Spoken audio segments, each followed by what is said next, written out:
Vamos detrás de la pista que ha ido dejando el tiempo escrita en piedra a su paso lento por las tierras leonesas. Vamos a verle un poco, por encima, la cara monumental de León, lo más representativo de sus monumentos.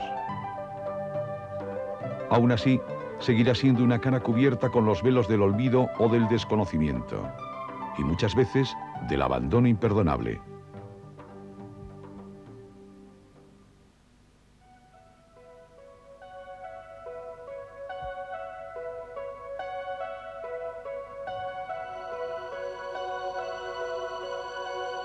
Como en el resto del planeta, los primeros monumentos leoneses fueron inspirados por la bronca. Las construcciones más espectaculares que se abordaron entonces, y hasta hace apenas 5 siglos, fueron aquellas destinadas a la defensa, a la guerra. La propiedad del territorio ha vivido casi siempre en plaza fuerte. Fortificaciones y castillos han sido siempre el emblema del poder, y no es de extrañar que hayan sobrevivido en no pocos casos a las injurias de todos los tiempos. Se hacían a conciencia.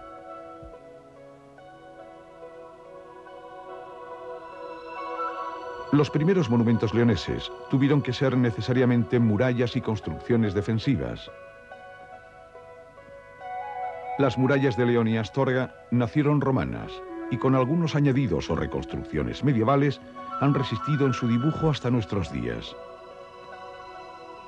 Cuando el visigodo Leovigildo conquistó estas tierras, mandó respetarlas por su magnificencia.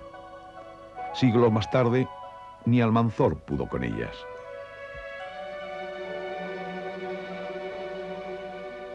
Hay que esperar a la Edad Media para ver León sembrado de fortificaciones.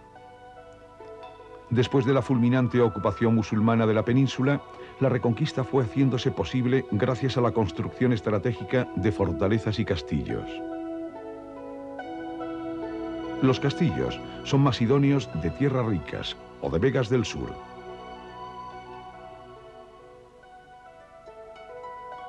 En la montaña, lo propio son torreones defensivos.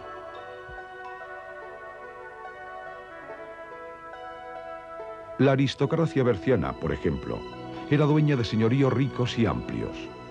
Se delata en sus castillos. El de Ponferrada, sin duda, es el más famoso y sus ruinas las más espectaculares. Perteneció en su día a los templarios, orden militar feudalista y con enigmas esotéricos aún por resolver.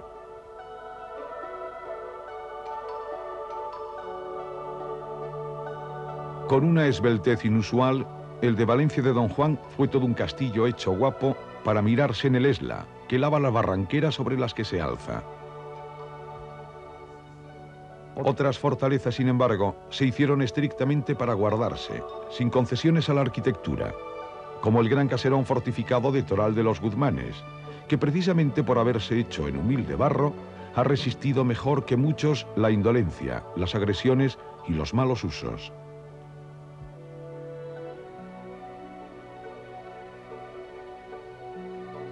De los más de 50 castillos o restos notables de fortalezas que existen en León, tan solo 2 están habitados.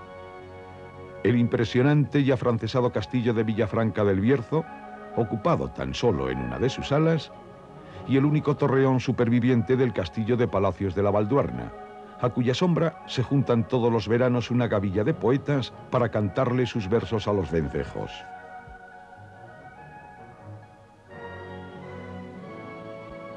Curiosamente, el mejor conservado en su fábrica original es el de Grajal de Campos. No está habitado ni podrá estarlo nunca. Fue ideado como un gran fortín, como plaza militar. Es, o fue, solamente una construcción defensiva, un cuartel.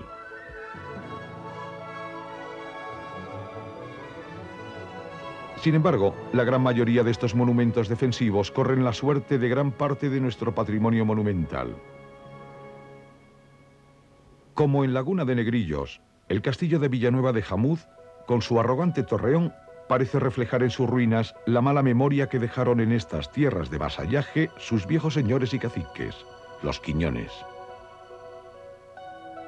En Almanza, lo que fue fortaleza es hoy reparto de herencias y enjambre de casas, y en uno de sus rincones habitados, esta piedra medieval no se ha librado de saber lo que es un traje de cemento y de revoco barato. El de Cea, ya solo torreón, parece esperar que el río socave definitivamente el cerro en el que se sube y que puede venirse al suelo con un ligero temblor.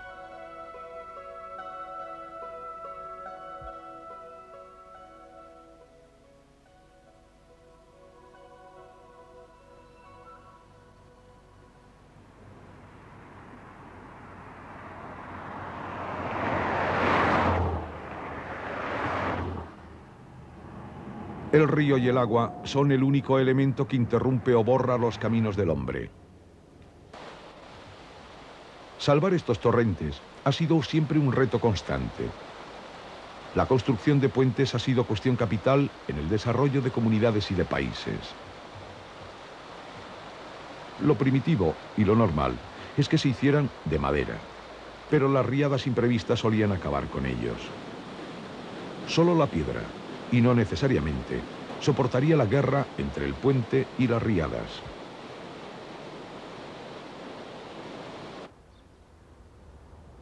Los primeros puentes que pasan a la historia leonesa fueron también necesariamente romanos. Puede decirse que en casi la mitad de todos los puentes históricos está escrita aún, en mayor o menor medida, la primera piedra romana. Pero es en la Edad Media cuando es necesario reconstruir vías de comunicación y, lógicamente, sus puentes. Estos puentes medievales son bellos y ampulosos en el Sil.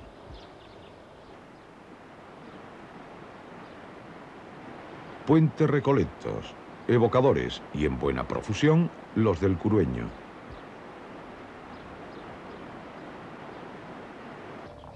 Con su dibujo medieval se conservan espléndidamente de salud dos puentes emblemáticos. El de la Bizana, llamado igual que la cañada real que lo cruza en el sur del Órbigo, cerca de Alija del Infantado.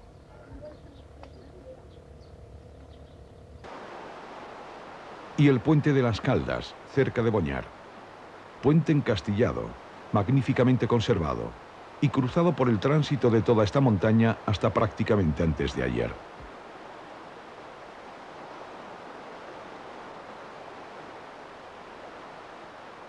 Sin embargo, cuando alguien quiere pasmarse con una obra bien hecha, ha de colarse por la ribera del Cea para contemplar la más sugerente y mejor conservada colección de puentes medievales. Son puentes más largos que altos, con buenos tajamares para romper las avenidas del río. Han llegado hasta hoy casi sin estornudar. Muchos puentes se han derruido y enseñan hoy todo su espinazo roto. Otros se restauran o reparan, sobre todo si han de seguir prestando servicio, lo que ocurre en una buena mayoría. Algunos pierden su vieja estampa en rehabilitaciones discutidas, como las acometidas en el puente de los Ahorcados o del Verdugo, cuyas obras posteriores a esta filmación no han dejado de ser polémicas. Las técnicas y los materiales cambiaron con el tiempo. A finales del pasado siglo, y como puro alarde del desarrollismo industrial, nacieron puentes de hierro de aparatosa compostura. Hoy, el hierro y el cemento son los dueños de estas construcciones, pero seguirán sintiendo una envidia incontenible por la piedra y por los puentes que son todavía hoy un espectáculo monumental. El de Molinaseca, paso jacobeo, no ha perdido galanura en las sucesivas restauraciones que ha padecido.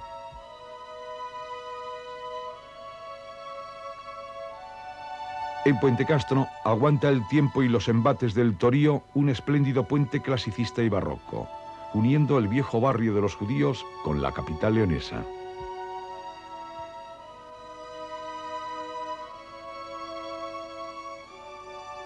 Para salir de la ciudad de León, en San Marcos hay puente con mucha solemnidad.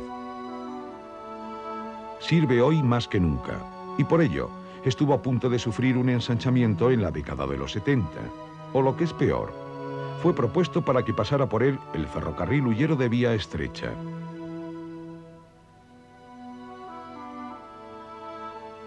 Pero si hay algún puente que resuma la historia y los estilos, hay que buscarlo en Hospital de Órbigo.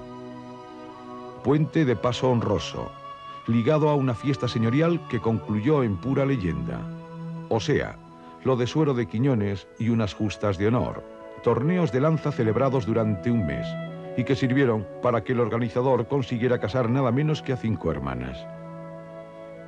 Es el puente con más ojos, con más alturas, con más curvas y con más normas arquitectónicas. Toda una síntesis.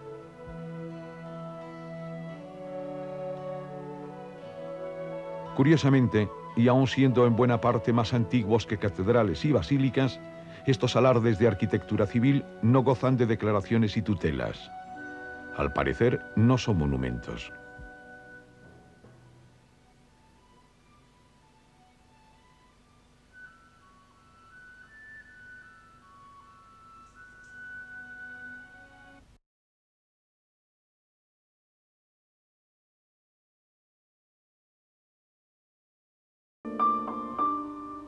A ningún señor o poderoso le gustaban los castillos para vivir.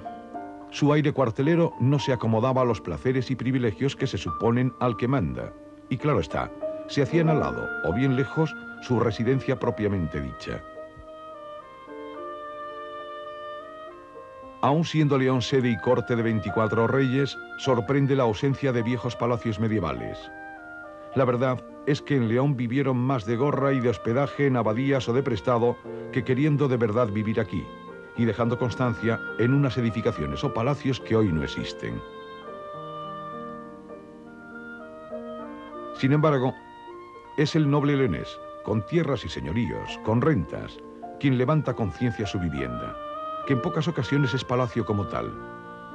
La mayoría vienen a ser casonas solariegas, casas nobles de respetable envergadura, pero atenidas más al medio rural en el que nacen que a los aires palaciegos que pretenden copiarse en su interior.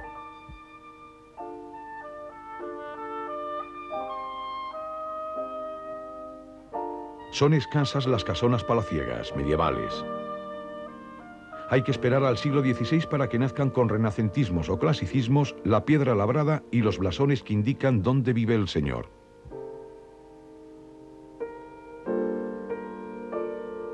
Con aire y refinamiento renacentista nacieron en León dos bellos ejemplos. El Palacio de Grajal, sostenido por el milagro para que no se venga abajo definitivamente, tiene un claustro con regusto.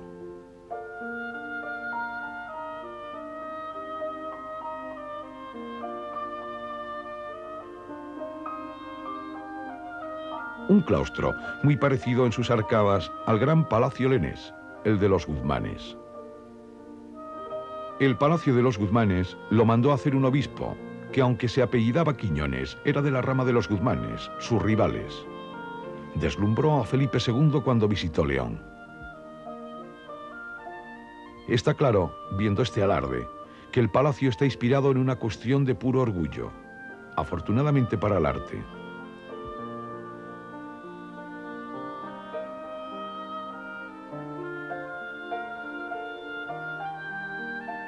Aún se vería superado este alarde por otro magnífico palacio al que se llamó convento por ser dedicado a la sede de la Orden de Santiago. De convento tuvo poco, y aún menos de hospital de peregrinos, como dice el tópico. Pero aquí está San Marcos, la joya plateresca de todo el noroeste español.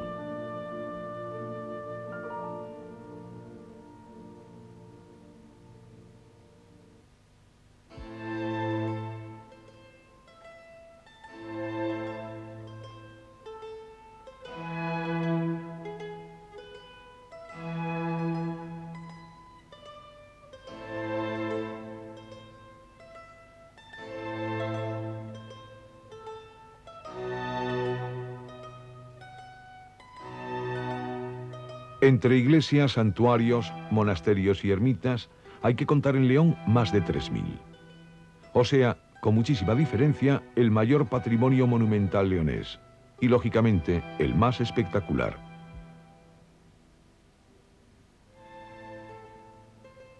No hay que ir muy lejos para encontrar las primeras iglesias, que son mozárabes, del siglo X generalmente.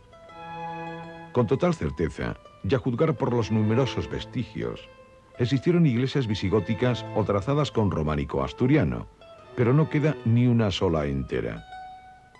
Así que son los templos y monasterios mozárabes, levantados por monjes cristianos huidos del califato musulmán, los que tienen en sus piedras más tiempo acumulado. Eran arabizantes en sus gustos, pero integristas de su fe cristiana.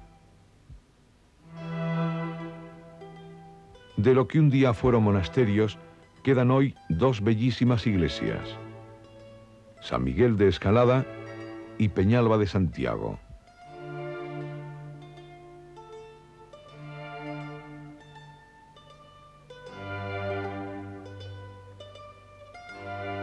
Después, y por el camino francés que atrajo hasta estas tierras peregrinos jacobeos, monjes extranjeros y costumbres europeas, llegó el arte románico.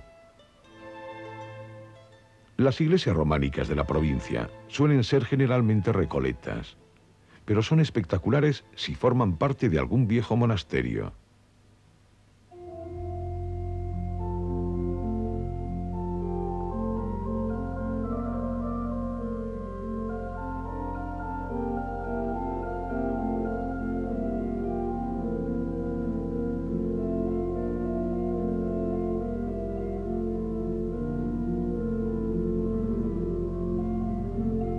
Pero el románico del Pasmo hay que buscarlo en la ciudad de León, en la vieja abadía de San Isidoro, hoy colegiata.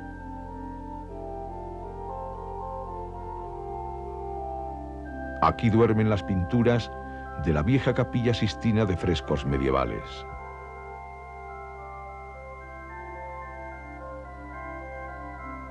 Al mismo tiempo que el románico inunda el arte religioso, en las tierras del sur gustan de contratar a albañiles moriscos, diestros en el arte del ladrillo y los estucados, gente muy refinada, maestros.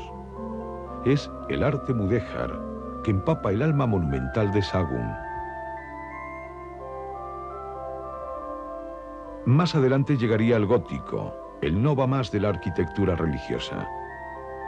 Son numerosas las obras góticas en esta tierra, pero es en la ciudad de León donde descolla una catedral imposible para una ciudad que fue enteramente de tapial. Una catedral impecable, de una pureza francesa incontestable.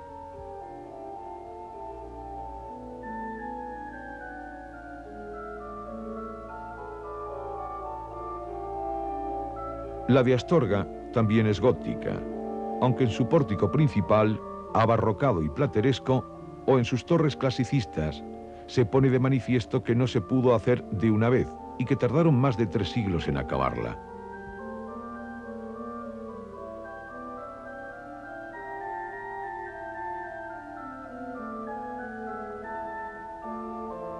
En siglos posteriores fueron naciendo nuevos templos, con nuevos estilos, con diferentes alardes.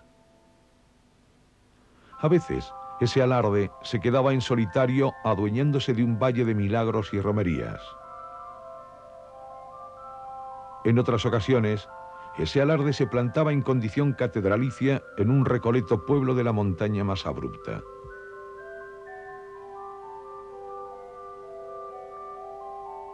Sin que goce de la consideración monumental y de los cuidados más elementales, la mayoría de las iglesias de los pueblos leoneses se alzan humildes con un exquisito grado de belleza popular.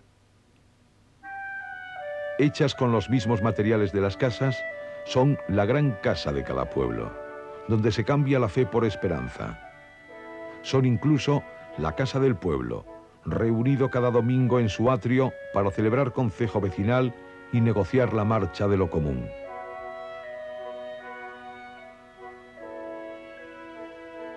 Como el resto del patrimonio monumental, estas iglesias rumian una ruina paulatina ante el abandono y la ausencia de un vivo interés que las mantenga en pie.